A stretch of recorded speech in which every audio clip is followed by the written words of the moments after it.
안녕하세요. 바란예언교회 전재훈 목사입니다. 여러분, 이 땅에서의 삶이 여러분 생각하시기에 성공적인 삶이라고 생각하십니까? 그 성공에 대한 개념이 조금 다를 수 있겠지만 제가 지금 말하는 것은 부유하게 사셨습니까? 넉넉하게 사셨습니까? 아무런 걱정 없이 고민 없이 살고 계십니까? 하는 질문입니다. 그런 면에서는 우리는 아직 부족한 것이 많은 사람들이죠. 갖고 싶은 게 너무 많고 해주고 싶은 것도 너무 많고 하나님을 위해서 하고 싶은 일들도 정말 많죠. 그러나 늘 언제나 우리의 발목을 잡는 것은 재정적인 문제였습니다. 당장 아이의 등록금 문제가 해결되지 않아서 울고 계시는 목사님들, 애들한테 좋은 옷 한 번 사입히지 못하고 맨날 헌옷 주워다가 얻어다가 입혀야 되는 분들, 이런 분들에게 있어서 이 땅에서의 삶은 참 하루하루가 피곤한 삶일 것 같습니다. 주님이 산상수훈을 말씀하실 때 그 자리에 모여있던 사람들도 여전히 가난하고 소외되고 먹는 날보다 굶는 날이 더 많은 사람들, 오늘 죽을지 내일 죽을지 알 수 없는 사람들, 이런 사람들이 주님의 말씀을 듣고 있던 사람들입니다. 근데 그런 사람들에게 주님이 하늘에 보물을 쌓아두라는 말씀을 하셨을 때 그 말씀이 그들에게 어떤 느낌이었을지가 궁금했어요.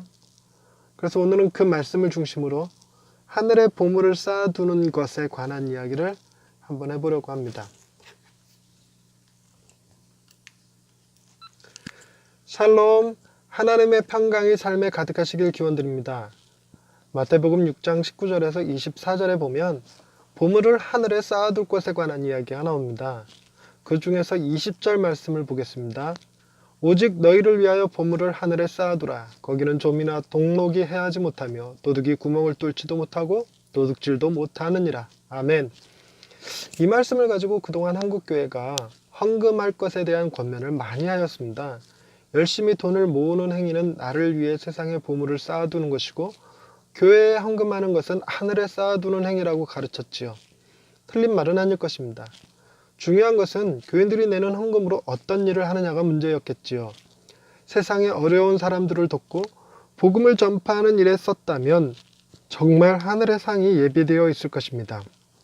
하지만 그 돈으로 교회를 더 크게 짓고 교회의 이름을 알리는 일에 쓰거나 일부 목사님들의 배를 불리는 일에 썼다면 하늘에 보물이 쌓일 일이 없겠지요.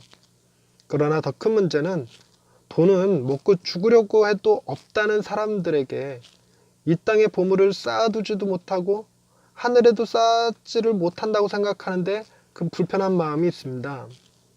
이 땅에서도 가난하게 살면서 서러웠는데 하늘나라에 가서도 여전히 가난할 것이라는 생각을 하게 만들었지요. 가난한 이들은 지금의 삶이 너무 힘들어서 하늘에서 받을 상이 있다면 미리 가불에서 받았으면 좋겠다는 생각을 할 정도입니다. 저 역시 하늘에 쌓인 보물보다 하나님께 가불해서 쓴 것이 더 많을 것 같아 아마도 제 하늘 창고는 마이너스가 되어 있을 것 같습니다. 하지만 주님이 말씀하신 하늘 보물은 내가 낸 헌금이 아닙니다. 주님의 이 말씀은 산상수훈의 일부로서 병들고 가난하며 죄인으로 낙인 찍힌 사람들이 주 청중이었던 그들에게 말씀하신 것이죠. 주님은 이들을 위로하기 위해서 산상수훈의 말씀을 하고 계신 것이지 이들에게 상처를 주기 위함이 아니었습니다. 이들이 앞뒤 맥락 없이 이 말씀만 들었다면 저처럼 마음 한켠이 불편했을 것입니다. 주님은 이 말씀을 하시기 앞서 세 가지의 은밀한 하나님을 소개했습니다. 구제할 때 오른손이 하는 일을 왼손이 모르게 하라시면서 은밀한 중에 보시는 하나님이 갚으신다고 하셨고, 기도할 때 골방에 들어가 문을 닫고 하라시면서 이 역시 은밀한 중에 들으시는 하나님이 갚으신다고 하셨습니다. 그리고 금식할 때도 사람에게 보이기 위해서 하기보다 머리에 기름을 바르고 얼굴을 씻어 은밀한 중에 보시는 하나님께 하라고 말씀하셨지요. 그러면 하나님이 갚으실 것이라고요. 주님은 의식적으로는 구제할 힘이 없던 이들에게, 그리고 기도하기 위해서는 골방에 숨어야 했던 이들에게, 또한 밥 먹는 날보다 굶는 날이 더 많은 이들에게 하나님이 갚아주실 것이라는 말씀을 하시고, 그 보물이 하늘에 쌓여 있음을 말씀하셨던 것입니다. 이는 듣는 이들에게 큰 위로가 되었고 은혜가 되었습니다. 여전히 이들은 이 땅에서 쓸 보물이 더 필요한 사람들입니다. 아직 가보지 않은 하늘나라에 산더미같이 내 보물이 쌓여 있다고 해서 그것으로 지금 당장 내 발등에 떨어진 불을 끄지는 못합니다.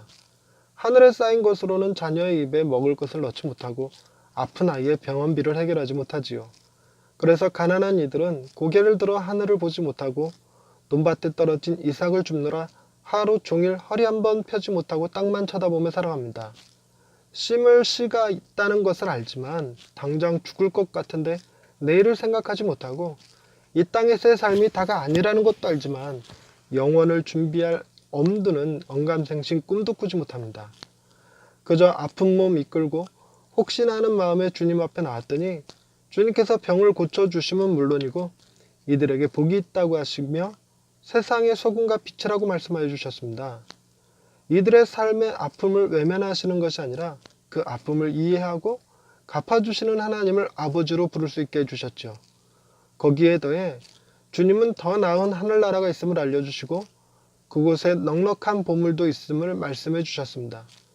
그로 인해 이들이 힘들고 어려울 때 땅에 떨어진 벼 이상만을 찾는 것이 아니라 가끔은 하늘을 바라보며 그곳에 쌓여 있을 보물을 생각하게 하시고 보물을 예비해 주신 하나님을 섬길 수 있게 해주셨습니다.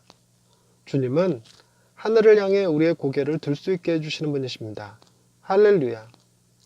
우리의 연약함을 잘 아시는 하나님 아버지, 우리의 굽은 허리를 세워주시고 꺾인 무릎을 펴게 하시며 고개를 들 수 있게 해주시니 감사합니다.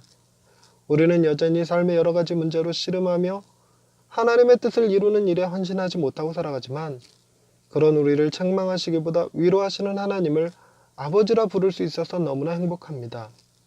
하늘에 쌓인 보물을 생각하고 더 나은 본향을 꿈꾸며 힘들어도 참고 견디며 살아가게 하옵소서. 우리에게 큰 상급을 주시는 하나님을 찬양하오며 예수님의 이름으로 기도드립니다. 아멘. 저는 기본적으로 하늘나라에 보물이 많이 쌓여 있을 거라는 기대는 안 합니다. 보물이 쌓여 있으면 뭐 할 겁니까? 그걸로 핸드폰을 사겠습니까? 떡볶이를 사 먹겠습니까?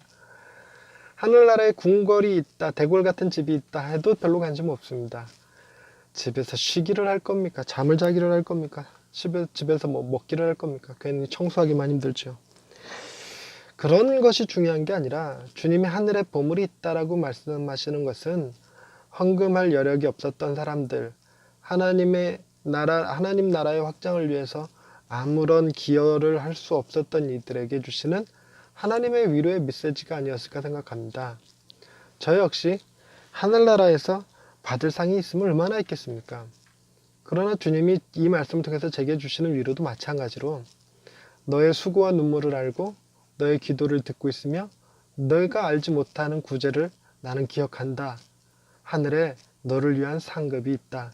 하늘에 네가 쌓아놓은 보물이 있다. 이 정도의 의미로 받아들입니다. 위로하시기 위한 거죠. 정작 주님이 하신 가장 큰 위로는 십자가였지 않습니까? 우리의 고난을 이해하시고 그 고난을 덜어주시고 우리의 죄의 문제를 해결해 주시고 그 하늘나라에 갈 수 있도록 길을 열어주신 주님이시니까요.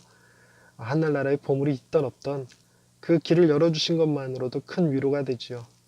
여러분, 오늘 하루 여러분이 넉넉하게 피로를 다 채우며 살아셨을지는 모르겠습니다만 하나님은 여러분이 넉넉한 삶을 살기를 원하고 계십니다. 비록 그렇지 못한다 할지라도 하나님께서 예배해 주신 상급이 있음을 믿고 그것만으로도 오늘 하루의 삶이 위로받을 수 있기를 바랍니다. 감사합니다.